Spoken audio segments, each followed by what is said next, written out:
फर्जी राष्ट्रवादी पार्टी भाजपा के लिए देश की जमीन तंग होती जा रही है।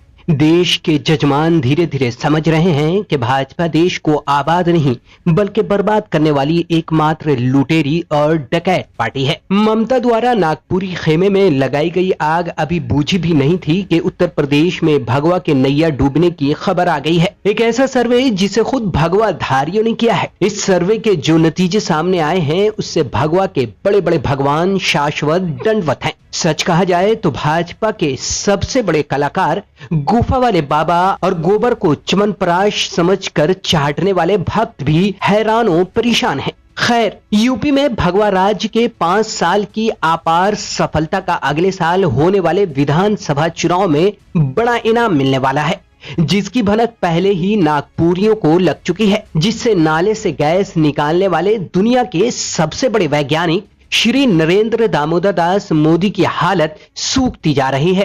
भक्तों को मिर्गी का दौरा पड़ने की संभावनाएं भी तेज हो गई हैं। वहीं भाजपा के मोटू पतलू के पैरों तले से जमीन खिसक गई है। एक अखबार ने दावा किया है कि भाजपा और आरएसएस ने मिलकर एक आंतरिक सर्वे किया था, जिसमें पता चला है कि उत्तर प्रदेश में उनकी कच्चा बनियाइन पार्टी को भारी भरकम नुकसान होने वाला है। भगवा पिच पर बैटिंग करने वाले खिलाड़ी अजय बिष्ट ने राम राज्य के चक्कर में नागपुरी नस्ल तबाह कर दी है। दैनिक भास्कर का हवाला देकर जनसत्ता में छपी एक रिपोर्ट के अनुसार यूपी में भाजपा और आरएसएस द्वारा एक आंतरिक सर्वे किया गया था, जिसमें पता चला है कि यूपी की जनता ने नागपुर के नारंगियों को नंगा करने का पूरा प्लान और रोड मैप तैयार कर लिया है। यानी भाजपा और आरएसएस द्वारा कराए गए इस सर्वे में भाजपा को अगले साल होने वाले उत्तर प्रदेश विधानसभा चुनाव में 100 सीटें भी नहीं मिल सकेंगी। दैनिक भास्कर में छपी रिपोर्ट के अनुसार अखबार के सूत्रों ने बताया है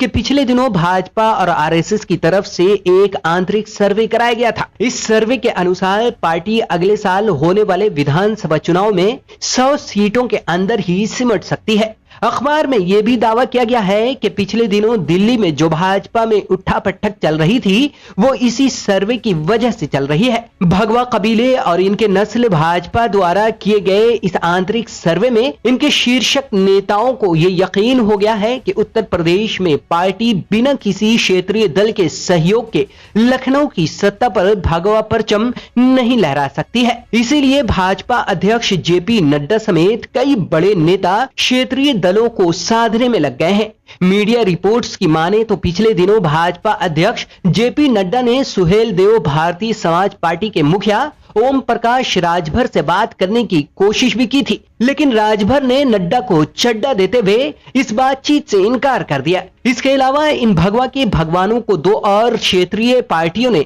नाक में दम कर दिया है। निषाद पार्टी और अपना दल ने भाजपा पर आंखें तरेरना शुरू कर दिया है और केंद्र में मंत्री पद की मांग कर दी है, जिससे केसरिया कंबल ओढ़ने वाले सपूत परेशान हैं और गेरुआ के गजूधर बेचैन नजर आ रहे हैं और सोच रहे हैं कि भगवा के भगवानों ने जिस मकसद के लिए अजय बिष्ट को यूपी का राजकुमार बनाया था, उसी ने राम राज्य के दीवान में पलीता लगा दिया है। भगवा ऐसे गरगरा कर रहे हैं जैसे दलाल का दिवाला निकल गया हो और मंदिर का ताला खुल गया हो। इस सर्वे के सामने आने के बाद भक्तों के ठेहुने से पेशाब निकल रहा है। मारे टेंशन के भक्तों का दिमाग 180 डिग्री पर घूम रहा है। इतना ही नहीं, भक्तों का पेट हुक्के की तरह गुड़गुड़ा भी रहा है। हालांकि लश्करी मीडिया अपने मालिक के चरणों में गिरकर गेरुआ एजेंडा चलाने में व्यस्त हो चुका है। तभी तो इन भगवा धुन पर थिरकने वालों ने योगी की झूठी तारीफ वाले हार्वर्ड की फेक रिपोर्ट ही चला डाली, जिसे अजय बिष्ट ने अपनी सबसे बड़ी उपलब्धि समझकर गुजरात के मोटू पतलू के हवाले भी कर दिया। पिछले चुनाव में तो गंगा पुत्र ने कब्रिस्तान और शमशान का जिक्र करके लखनऊ की सत्ता हथिया ली थी, लेकिन लखनऊ वासियों के लिए शमशान और कब्रिस्तान कम पड़ गई, जिसके बाद से ही भगवा के भगवानों के लिए उत्तर प्रदेश में अंधेरी कोठरी जैसी पतली गली का रास्ता तैयार किया जा रहा है, ताकि गेरुआ के गजोधरों को भागने में कोई परेशानी का सामना न करना पड़े। इस वीडियो में इतना ही। अगर आपको हमारी ये वीडियो पसंद आई हो तो इसे लाइक, शेयर और सब्सक्राइब करें।